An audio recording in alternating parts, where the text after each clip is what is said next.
નમસ્કાર. સદભાવના વૃદ્ધાશ્રમ આખા દેશમાંથી એવા વડીલોને નિઃશુલ્ક આશરો આપે છે જેને દીકરા નથી, જેની પાસે મોટી મિલકત નથી કે જેને કોઈ પેન્શનની કે એવી કોઈ આવક નથી. સદભાવના વૃદ્ધાશ્રમ રાજકોટ દ્વારા રાજકોટ જામનગર હાઈવે ઉપર વિશ્વનો સૌથી મોટો વૃદ્ધાશ્રમ 5000 વડીલો રહી શકે એવો તૈયાર થઈ રહ્યો છે. આ બિલ્ડિંગ આપ પાછળ જોઈ રહ્યા છો, આવા 7 બિલ્ડિંગ બનવાના છે, 1400 રૂમ બનવાના છે.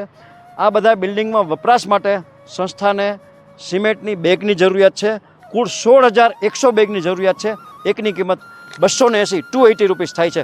જે કોઈ ભામાશાને, જે કોઈ સમાજના શ્રેષ્ઠીઓને આપણા માવતર સમાન આ ભગવાનના ઉપયોગ માટે આ સિમેન્ટની 5, 25, 50, 200, 500, 1000 બેગ દાનમાં દેવાની અનુકૂળતા હોય, પોતાની લક્ષ્મીનું શ્રીદાન માવતરોને ચરણે ધરી ઈશ્વરના અનન્ય આશીર્વાદ પ્રાપ્ત કરવાની ભાવના હોય તો અમારો સંપર્ક કરી શકો છો. Mobile number 9825077306. મિત્રો, આપણે ભગવાન તો ન બની શકીએ પણ ભગવાનના મિત્ર બનીને જરૂરથી આપણા વડીલો માટે આર્થિક મદદ કરી શકીએ. આ વિડીયો આપના ગ્રુપમાં શેર કરશો ને મિત્રો, તો પણ તમને પુણ્યનું ભાથું ખૂબ મળશે. ધન્યવાદ.